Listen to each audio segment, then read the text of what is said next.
Hello আমার প্রিয় পরিবার, আসসালামু আলাইকুম। কেমন আছেন সকলে? আশা করছি ভালো আছেন, সুস্থ আছেন। আলহামদুলিল্লাহ আমি আজকে ভালো আছি। বিগত ২ দিন ধরে একটু গলা বসে গেছিলো। আজকে হয়তো আপনারা অনেকে বুঝতে পারছেন। তো যাই হোক, ২ দিন আমি ভিডিও দিতে পারিনি। আমার মনটা খুবই খারাপ ছিল, ঠিক আছে? আর তার সাথে আমার গলার যেহেতু প্রচণ্ড খারাপ অবস্থা হয়ে গেছিলো, তো আমার গলার ভয়েসটা এত বাজে হয়ে গেছিলো, তো সেই কারণে দিতে পারিনি। আর কি বলবো, সাথে কাশিও হচ্ছিল। জানেন যে অনেকে বাবার বাড়ি থেকে এসেছিলাম, এসে নিয়ে সংসারের এত কাজ আর ঘর বাড়ি দেখে তো পুরো মাথা আমার ঘুরে গেছে। এত নোংরা অবস্থা, ঠিক আছে?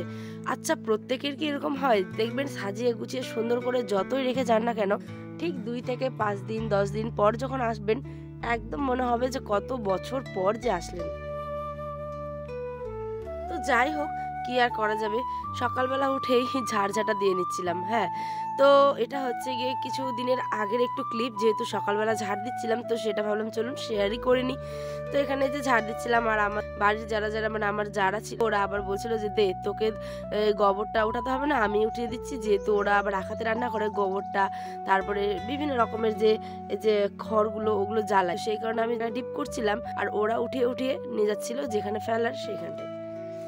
তারপরেই তো এসে নিয়ে ঘরের কাজে লেগে পড়বো। তার আগে আপনাদের সাথে একটা কথা শেয়ার করি, সেটা হচ্ছে গিয়ে আপনাদের ব্লগগুলো কেমন লাগছে।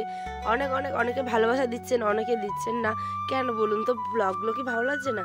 আচ্ছা, ভালো না লাগলেও অবশ্যই কমেন্ট করবেন, জানাবেন। আর ভালো লাগলেও তো আমার নতুন পরিবারের বন্ধু হওয়ার জন্য আপনার কাছে বিনীত অনুরোধ রইল। চলুন, কেয়ার করবেন, কষ্টে একটু দেখেই নিন, যদি ভালো লাগে লাস্টের দিকে, তাই না? তো আমরা বাড়ি এসেছিলাম হচ্ছে বৃহস্পতিবার। হ্যাঁ, তো আসার পরে আর ব্লগটা দিচ্ছি হচ্ছে আজকে। মাঝখানে আমার যে বলেছিলাম যে কারণে এসেছিলাম বাড়িতে, মানে দিদির ছেলের শুভ সুন্নত ছিল, তো সেটাও খাওয়া হয়ে গেছে কিন্তু। হ্যাঁ, তো আজকে আপনাদের সাথে সেটা শেয়ার করছি, মানে বাড়ির আসার পরের দিন, মানে বৃহস্পতিবারের ব্লগটা।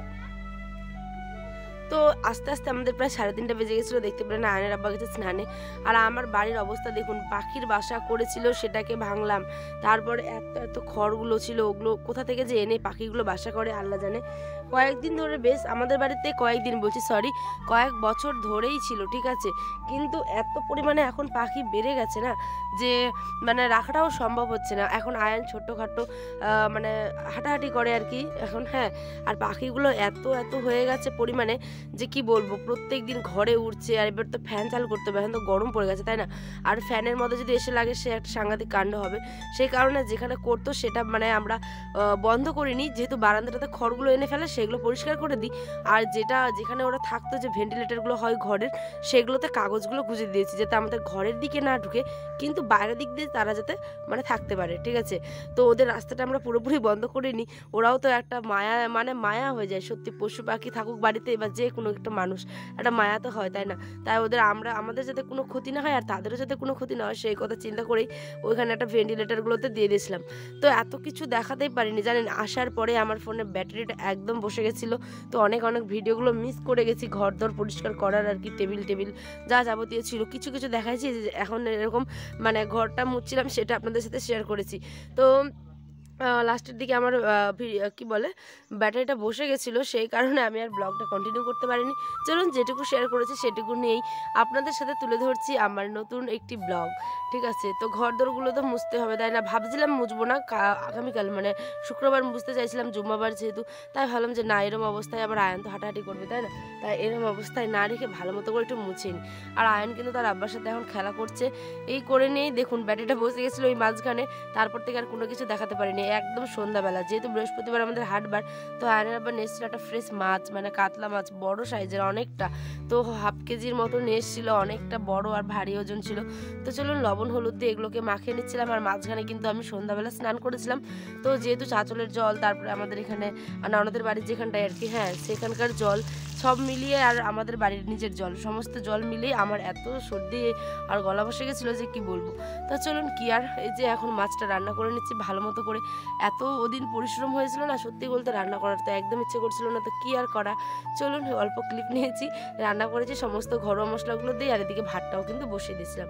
তো এবার আমি শুক্রবার সকালবেলা থেকে ব্লগটা কন্টিনিউ করছিলাম। খাওয়া দাওয়া করার পর এত ক্লান্ত ঘুমিয়ে গেছিলাম, তো ব্লগটা শেষ করিনি। তাই ভাবলাম চলুন, সকালবেলায় যে আয়নের আব্বা নিয়ে এসেছিলো হচ্ছে গিয়ে ডাঁটা শাক, মানে যেটা হয় আর কি লাল ডাঁটা আর সবুজ ডাঁটার ছোট ছোট গাছগুলো আর কি। তো সেটাকে করবো হচ্ছে ঝোল, কারণ এরা তো আবার ওরকমই খায় আমাদের উত্তর দিনাজপুরে, ঠিক আছে। ছোটো ডাঁটার মানে ঝোল খাবে, টমেটোর ঝোল খাবে, এই সমস্ত কিছু। আর মাছটা আছে সেটাকে গরম করে দিয়ে দেবো।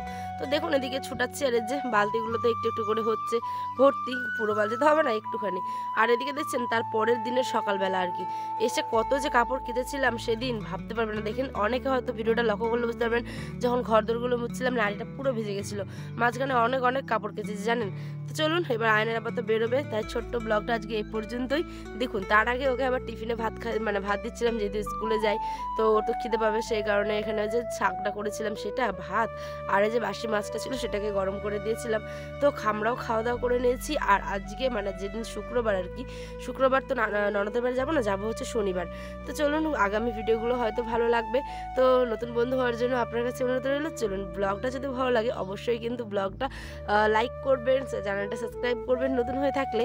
আর এদিকে হ্যাঁ যেটা কাজ আয়ানের, তো এই যে মোবাইল দেখা কাজ, ওর তো প্রথমে ঘুম থেকে উঠেই কিন্তু বাবার সাথে খেলা করে, তারপরে চোখ মুখ দিয়ে খাওয়া দাওয়া করলো, আর এই যে এখন মোবাইল দেখছে।